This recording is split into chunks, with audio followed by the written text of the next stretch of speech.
नमस्कार, मी विजया वामन। विधानसभेची तोंडी परीक्षा ही सिरीज आपली वेगवेगळ्या मतदारसंघांमध्ये सुरू आहे। आपण कर्जत जामखेड विधानसभा मतदारसंघामध्ये कर्जतमधील पत्रकारांशी संवाद साधला। आज आपण जामखेडमधील पत्रकारांसोबत संवाद साधणार आहोत। खरं तर पत्रकारांच्या नजरेतून एखादं राजकीय विश्लेषण ऐकण्यामध्ये एक वेगळीच मजा असते, कारण दोन्ही नेत्यांशी पत्रकार लोक कनेक्टेड असतात आणि वातावरणही त्यांना मतदारसंघातील माहिती असतं। त्यामुळे आपल्यासोबत जामखेडमधील काही ज्येष्ठ स्थानिक पत्रकार आहेत, आपण त्यांच्यासोबत बातचीत करूया। सर नमस्कार।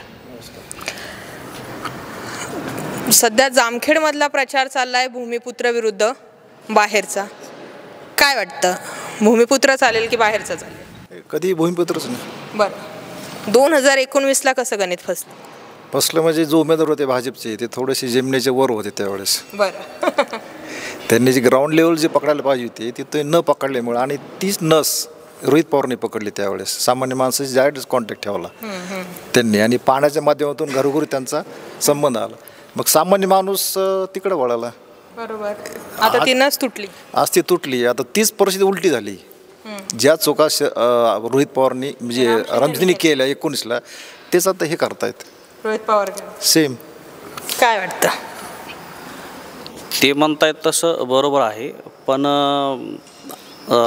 तिकडून त्यांच्या राम शिंदेंच्या विरोधात जसं मागच्या वर्षी वातावरण होतं त्यावेळेससुद्धा आता आपण पाहतो आहेत की प्राध्यापक मधुकर आबा राळेभात यांच्यासारखे निष्ठावंत की ज्यांनी 15 वर्ष त्यांनी एकनिष्ठ काम केलं त्यांच्या राष्ट्रवादीमध्ये, ते सुद्धा नाराज झाले। म्हणजे असं खूप म्हणजे रोहित पवारांना ते त्या पद्धतीने थोडं जड जाण्याची शक्यता आहे।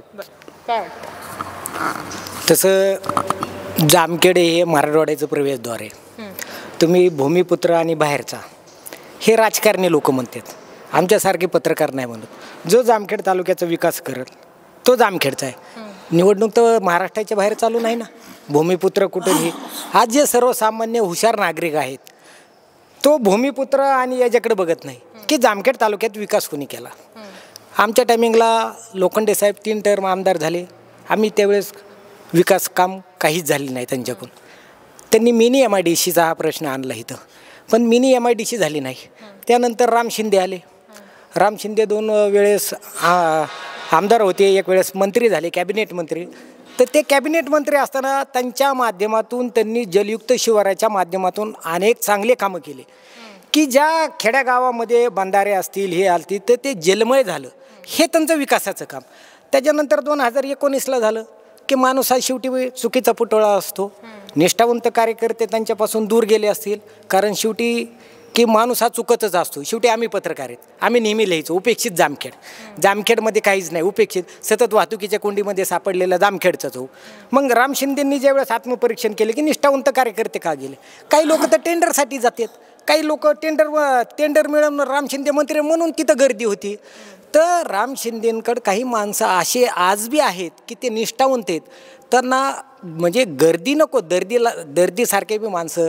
तर आम्हाला उदाहरण सांगायचं म्हणलं की एकनिष्ठ माणूस कर्जतमधून बघितलं तर सचिन पोटरे असतील, जामखेडमधून बघितलं तर प्रवीण चोरडिया, ह्यांनी कधी स्वार्थ नाही की साहेब कुठंतरी ही होतील आणि विकास कामं व्हायला पाहिजे, त्यांनी त्यांचा स्वार्थ केला नाही।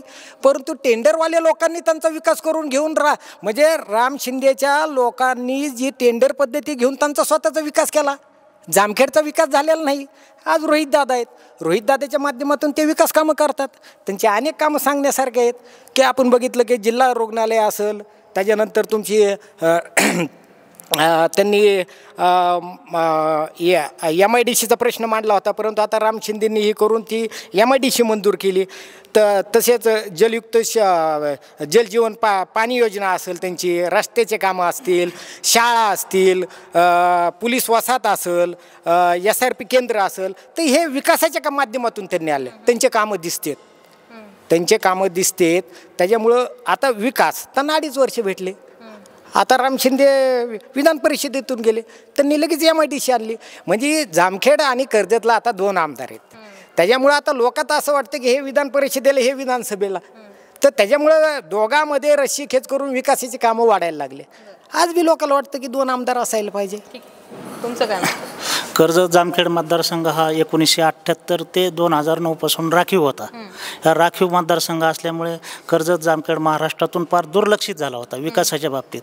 2009ला खुला मतदारसंघ झाल्यामुळे पहिल्यांदाच राम शिंदे भाजपतर्फे आमदार झाले.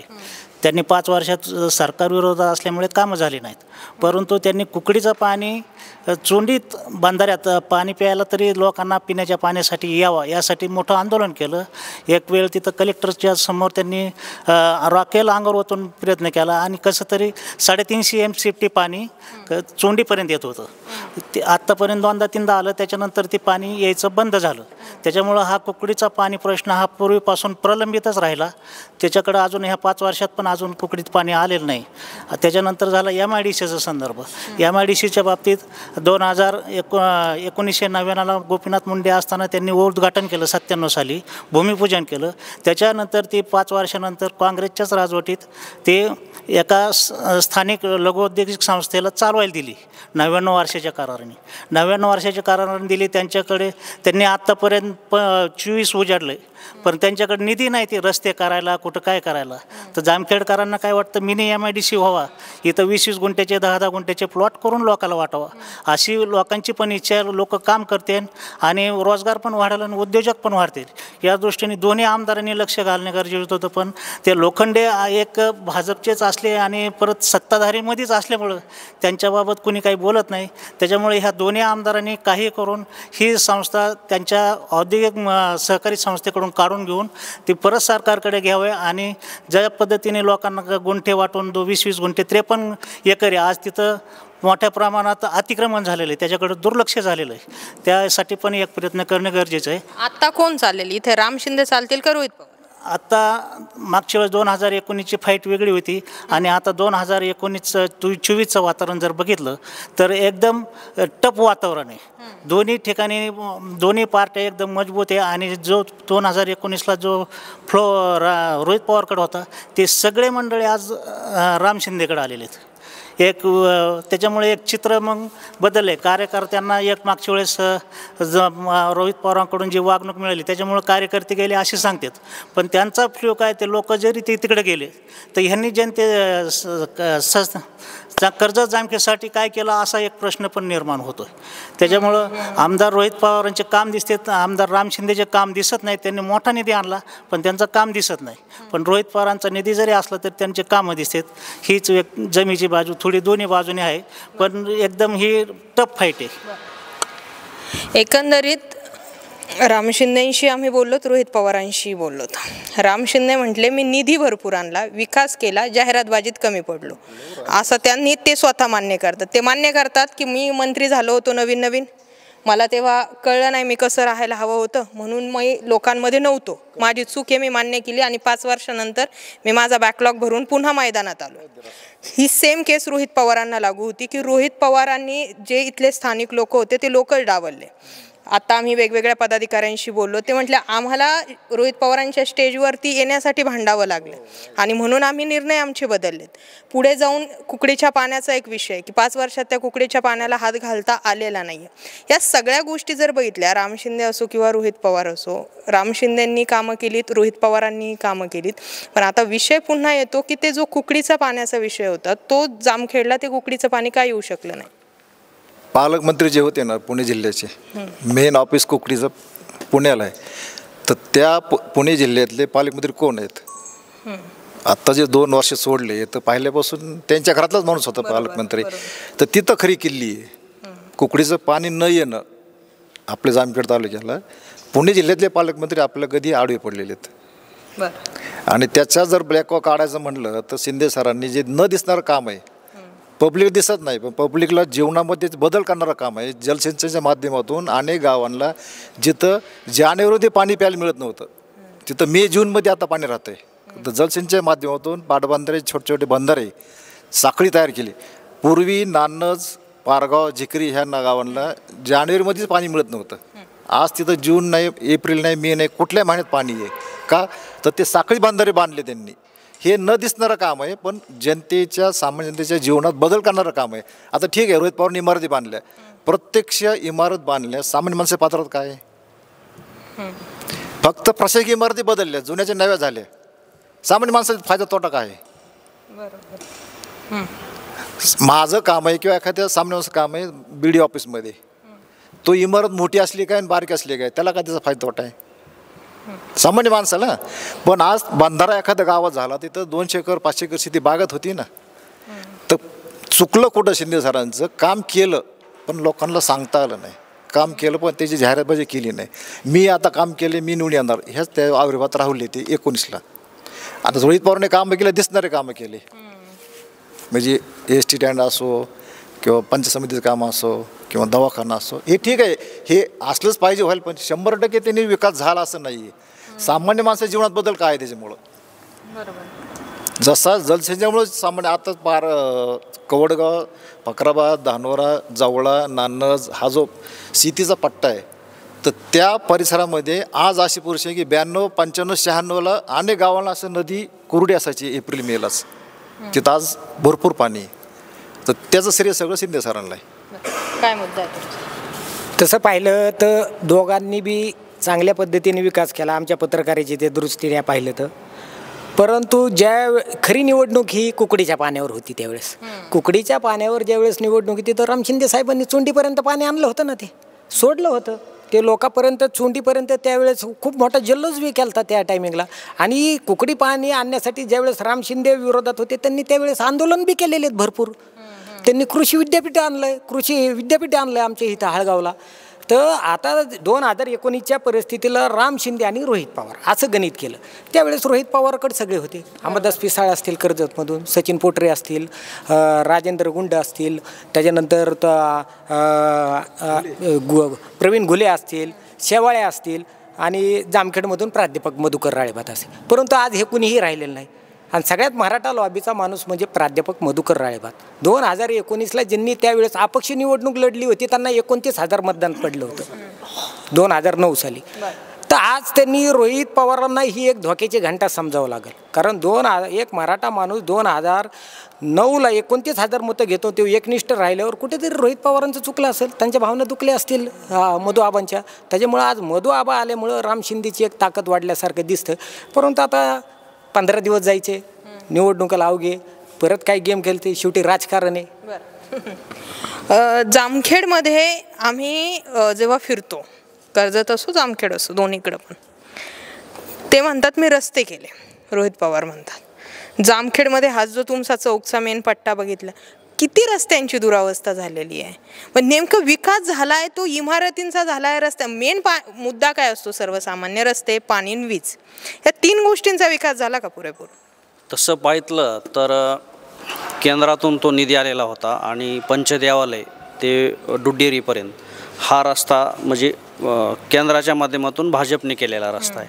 आणि अंडरग्राऊंड जे रस्ते आहेत नगर परिषदच्या आसपासमधले, तर त्या पद्धतीने पाहिजे असे रस्ते अजूनही झालेले नाही आहेत. आणि आजही गेल्या 2 वर्षांपासून खर्डा चौक ते विश्वक्रांती चौक हा एक टप्पा अडकलेला आहे. विषय असा आहे की यामध्ये मला असं म्हणायचं आहे की जरी भाजपच्या निधीतून तो रस्ता झालेला असला तरी दोन्ही आमदारांनी तो रस्ता खूप करणं गरजेचं आहे. कारण आजही बघतोय ना की शहरामध्ये ट्रॅफिकची खूप मोठी समस्या आहे. आणि त्या समस्येला एक दुसरा पर्याय म्हणजे चांगल्या पद्धतीचं त्या ठिकाणी तातडीने लक्ष देऊन तो रस्ता झाला पाहिजे. आणि ग्रामीण भागातले शहरातले रस्ते बघतो अंडरग्राऊंड, तर अजूनही आता म्हणतायत की ते पाईपलाईन वगैरे आता आलेली आहे, त्याच्यामुळं ते आम्ही काम थांबवलं आहे असं रोहित पवारांकडून पण सांगण्यात आलं होतं की त्याच्यामुळं ते काम थांबलेलं आहे. हे अंडरग्राऊंड परत आपण ते रस्ते केले तर ते परत आपल्याला अडचण येईल बुवा, परत नवीन रस्ते खोदावे लागतील. पण रस्त्यांची खूप दुरावस्था आहे. म्हणजे असं या मतदारसंघामध्ये रोहित पवारांची जमेची बाजू म्हणजे पवार नावाचा लागलेला मागे लोगो, तो एक स्टॅम्प. 2019चा प्रचार असा होता की मी पवार फॅमिलीतून येतो, तुम्ही बारामती बघा. आणि त्या कंपॅरिझनमध्ये मी आता कर्जत जामखेडमध्ये आलो आहे, म्हणजे माझी वाटचाल त्याच दिशेने असणार आहे. राम शिंदेंचा मुद्दा होता, त्यांना 10 वर्षांची सत्ता मिळाली, रोहित पवारांना 5 वर्षांची सत्ता मिळाली, 5 वर्षातले 2 वर्ष कोरोना काळात गेले, 3 वर्षांची सत्ता मिळाली, असं त्यांचा हा 1-2 गोष्टींचा मुद्दा आहे. पण ही एक म्हणजे बघितलं तर जमेची बाजू आहे की 2.5 वर्ष त्यांचंच सरकार होतं. आता विरोधात जरी हे असले तरीही रोहित पवारांचं इकडेही तितकंच चालतं. ते मान्य करतात सरकार कोणतंही असो मला निधी मिळतो. मग ह्या सगळ्या कम्पॅरिझनमध्ये जितके काही वर्ष त्यांच्या हाताशी लागले त्या कम्पॅरिझनमध्ये कर्जत जामखेड सुधारलं का? तसं पाहिलं तर कर्जत जामखेड सुधारायचं म्हणलं तर केंद्राचा निधी आपल्या तालुक्यात भरपूर आलेला आहे. एक जामखेड ते आडळगावपर्यंत राहिलेला पट्टा होता ह्यो अहमदपूर रस्ता 548 राष्ट्रीय महामार्ग, त्या रस्त्याचा निधी मिळाला. तो निधी मग केंद्रातून आलेला आहे, राम शिंदेने आणला आहे आणि त्याच्यानंतर खासदार विखे पण होते, पण त्यांनी म्हणावं तसं त्याचं श्रेय घेतलं नाही. त्याच्यामुळे हे श्रेय यांनी मी आणला करून यांनी श्रेय घेतलं. त्याच्यानंतर इथून 13 किलोमीटरचा रस्ता आहे कोठारी पंप ते सावताड्या हद्दीपर्यंत, हे 1.5-2 वर्षापूर्वी मंजूर झालेला आहे. रस्ता सुरू झाला आहे, बिलोमध्ये काम होतं ते, आणि त्या कामात इतके अडथळे आल्यानंतर की तो रस्ता सुरू व्हायला आणि काम अतिक्रमण काढायचं हे प्रश्न प्रलंबित राहिले. त्याच्यामुळे रस्त्याचे कामं काही लवकर झाले नाही. आता 1.5 वर्ष होऊन गेला. ते आम्ही त्यावेळेस सुजय विखेंना सुद्धा हा प्रश्न धरला होता, पण ते म्हणले मी फक्त शेवटी कॉन्ट्रॅक्टर बदलू शकतो, दुसरं काहीच करू शकत नाही. त्यांनी पण त्या रस्त्याबाबत हात टेकली होती असं आहे. आणि 2019ला राम शिंदेंनी अशी निवडणूक चालू असताना जामखेडची पाणी पुरवठा योजना तिकडून आणायची म्हणून तत्वता मान्यता घेऊन उपमुख्यमंत्री देवेंद्र फडणवीस यांनी आपला कागद दाखवला होता. तत्वता मान्यता आणि त्याच्यानंतर आत्ता प्रत्यक्षात काम चालू होणे ह्याला आता हा पिरियड 4 वर्षाचा गेला आहे, 4-4.5 वर्षाचा पिरियड गेला आहे. त्याच्यात 2-2.5 वर्ष कोरोनात गेल्यामुळं निधी शिल्लक नव्हता. आणि त्या पहिल्यांदा 110ची होती कोटीची, नंतर ती वाढत 3ऱ्या मजल्यापर्यंत पाणी जायचं, कुठं जायचं, वाढती लोकसंख्या, वाढता विस्तार, ह्या पाहता किती टाक्या लागतात ह्या करण्याकरता त्याच्यासाठी मोठं बजेट खर्च झाला आणि 180 कोटीपर्यंत गेलं. त्याच्यात परत भोयरी गटारीचा पण प्रश्न निर्माण झाला. आता भोयरी गटार आणि ही जलवाहिनी कुकडे ह्याचं उजनी धरणातून येणार पाणी हे एकत्र काम चालू होणार आहे. त्याच्यामुळे एक तर हे सगळे रस्ते एकदा हे दोन्ही काम झाले तर पुन्हा जामखेडला पुन्हा सगळे रस्ते तयार करण्याची जबाबदारी यांची राहणार आहे. आणि आत्ता सध्या तर काय एवढं हे नाही असं. आता तुम्हाला चौघांना माझा एक शेवटचा प्रश्न राहील. रोहित पवारांना या निवडणुकीत जमेच्या बाजू ठरतील असे 2 मुद्दे कोणते आणि त्यांना विरोधात जातील असे 2 मुद्दे सांगायचेत. त्याचबरोबर राम शिंदे यांच्याही जमेच्या 2 बाजू आणि विरोधात जातील अशा 2 बाजू सांगायच्या. रोहित पवारांची जर सांगायचं ठरलं तर त्यांनी संघटना नावाची चीज ठेवली नाही. मी करील तेच खरं, मी सांगेल तेच शब्द. कारण त्याचाच दुसरा अर्थ घ्या, त्यांच्यापासून जे काही बाहेर लोक जे पडले 5-5, 10 वर्ष काम करणारे संघटनेमध्ये, राष्ट्रवादीमध्ये, तर ते कुठंतरी आपल्याला सन्मान मिळत नाही, कुठंतरी आपला सन्मान दुखाला गेला, कुठंतरी आपल्याला काहीतरी आर्थिक स्तोत्र मिळत नाही, त्यामध्ये बाहेर पडले सगळे लोक. तर त्यांना त्याचा बॅकसीट मिळणारच आहे. जमेची बाजू एवढीच आहे की त्यांना पवार आडनाव लावलेलं आहे, त्यांच्याकडे यंत्रणा भरपूर आहे, धनशक्ती भरपूर आहे, त्याच्या जेवर ते प्रचार करतात. राम शिंदेचे जमेची बाजू की भाजप हा केडर पार्टी आहे पहिल्यापासून, म्हणजे कार्यकर्त्याची जाळ असलेला पक्ष आहे. ते असे कार्यकर्ते आहेत की आमचा उमेदवार पडला काय आला काही येणार काय काम करणार म्हणजे करणार. तर तसे कार्यकर्ते आज शिंदेच्या बरोबर ते त्यांची जमेची बाजू आहे. आणि जनसंचालनाची कामं जी झाली आहेत तर अनेक शेतकरी बोलून दाखवत नाहीत, पण त्यांच्या मनात आहे किंवा शिंदे सरांच्या जनच्या कामामुळे आम्हाला आमच्या शेतीला पाणी मिळालं जसं. आणि सगळ्यात महत्त्वाचं म्हणजे वीज बिल ह्या शासनाने रद्द केलं, माफ केलं. तर हा तालुका तसा पर्जन्य छायकलचा आहे, म्हणजे दुष्काळी भाग आहे. इथं काय आहे सगळं शेतीवर अवलंबून असलं. हा भागाला मोठी नदी नाही, ह्या भागाला रेल्वे नाही, ह्या भागाला पर्जन्य छायेचं पुरुष आहे. म्हणजे इथं फक्त शेतीवर अवलंबून जे उद्योग आहे त्याला जर सपोर्टिंग मिळालं, म्हणजे वीज मिळालं, बाजारभाव मिळाला, व्यापारपेठ मिळाली, तर हे सर्व शेतीवर अवलंबून आहे. शेतीला भाजपच्या कार्यकर्त्यांनी सरकारने भरपूर काम केलं आहे, त्याच्यामुळे त्यांना त्याचा फायदा मिळेल. विरोधात जाईल अशी गोष्ट विरोध झाली हेच त्यांचं थोडंसं वागणं थोडंसं अजून बदल पाहिजे. बदल केलाय, मान्य केलाय, पण प्रत्यक्षात त्यांचं अजून तसं पाहिजे तेवढंच संपर्क सामान्य लोकांशी कमी आहे. तर त्यांच्याकडून चुका जे झाल्यात पक्षसंघटनेमध्ये काम करताना जुने नव्याचा समन्वय ठेवायला पाहिजे, त्यांनी ठेवला नाही. जो थोडंसं पुढं करील आणि जो स्पष्ट बोलल त्यांना त्यांनी दूर ठेवलं. पण एक सत्य असतं, जो स्पष्ट बोलतो त्याच्या मनात प्रेम असतं, जे गोड बोलतात त्याच्यामध्ये प्रेम नाही, स्वार्थ असतो. हे त्यांना उशिरा 5 वर्षांनी कळलं. 5 वर्षांकडे नाही, 5 वर्षच भेटतात विचार करायला. रोहित पवारांवर नाराज कार्यकर्ते जे झाले त्याचं कारण असं आहे की तळमळीने त्यांच्या निवडीसाठी जे लोकांनी खूप असं तळमळीने काम केलं ते रोहित पवारांकडून दुर्लक्षित झाले आणि त्याचं आजही त्यांना म्हणजे ते आजही दुर्लक्षितच आहेत. याबाबत त्यांनी त्यांच्या भाषणात सुद्धा बोलून दाखवलं होतं की माझ्याकडून काही चुकाबिका झाल्या असतील तर मी त्या हे करू शकतो बाबा, मी पुढच्या वेळेस सुधारू शकतो. आणि तसंच की मानपान न देणं, अनेक वेळेस आमच्या समोर काही अशा घटना घडल्यात की त्या स्टेजवर जे नाही तेच स्टेजवर आणि त्यांचे जे काही खरे निष्ठावंत कार्यकर्ते ते खाली असायचे. त्याच्यामध्ये सुद्धा बऱ्याच वेळेस त्यांच्याबद्दल तशा नाराजगी आलेल्या आहेत.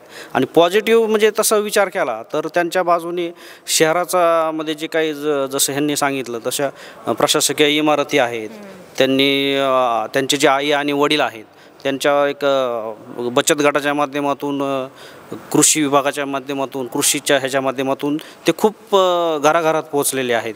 आणि तसं पण त्यांना घ्यायचं म्हणजे सोपं नाही आहे. म्हणजे त्यांना पण म्हणजे आपण काय म्हणतो की एकतर्फी होऊ शकतं, तर तेवढं सोपं नाही आहे. आणि त्या पद्धतीने तुमचं काय? प्रथमतः निष्ठावंतांना डावललं हा सगळ्यात मोठा त्यांचा म्हणजे जनतेमध्ये आणि कार्यकर्त्यांमध्ये सुद्धा राग आहे. ही त्यांची पडती बाजू आहे. आणि तसंच प्राध्यापक मधुकर आबा राळेभातसारखा एक मराठा माणूस ज्यावेळेस भाजपमध्ये जातो हा एक म्हणजे रोहित पवारांना धोक्याची घंटा आहे. आणि त्यांची जमेची बाजू म्हणलं तर त्यांनी आरोग्य क्षेत्रातून भरपूर कामं केलेले आहेत. त्यांनी विद्यार्थ्यांसाठी सायकली वाटप केलेले आहेत. त्याच्यात त्यांनी त्या म्हणजे अनेक त्या गोष्टी की शिक्षणासाठी विद्यार्थ्यांना लागणारे, कुणाला पाय असेल, कुणाला आरोग्य असेल, फिरता दवाखाना असेल त्यांचा, कृषीविषयक त्यांच्या वडिलांनी काम केलेले, हे त्यांच्या जमूच्या बाजू आहेत. आता तुम्ही ते मगाशी रस्त्याचं म्हणले होते, ते रस्त्यामध्ये काय होतं की हा केंद्राचा निधी होता, परंतु रोहित पवार हे नाव आहे. पवार नावाला म्हटलं की थोडंसं ही आहे. पवार आणि गडकरी हे मित्र आहेत वरती, त्याच्यामुळं हा रोड स्वतः ते तिथं रोहित पवार स्वतः जाऊन त्यांनी ते रोडचं आणलं आणि ते उद्घाटनाला ते होते. म्हणजे भाजपचंच मित्र या खात्यातून त्यांनी गडकरी हे मित्र आहेत शरद पवार साहेबांचे. मग त्यांच्याकडे जाऊन त्यांनी प्रत्यक्ष ते फोटो, त्यांचं लेटर, तिथून निधी आणणं, ही करणं, हे खरं वास्तविक पाहता विखे पाटलाचं काम होतं. परंतु हे सगळं कुणी आणलं तर रोहित पवारने आणलं, ही एक त्यांची खूप मोठी जमेची बाजू आहे. आता तुम्ही तर आज आले असतील, तुम्हाला तर म्हणावं, मग आम्ही शेवटी पत्रकारितेच्या भाषेतून लिहिलेलं आहे, टुनटुन गाडी उडे सारखी चाकांना ही प्रश्न पडे, खड्डेच खड्डे चोहीकडे गे बाई गेला डांबर कुणीकडे.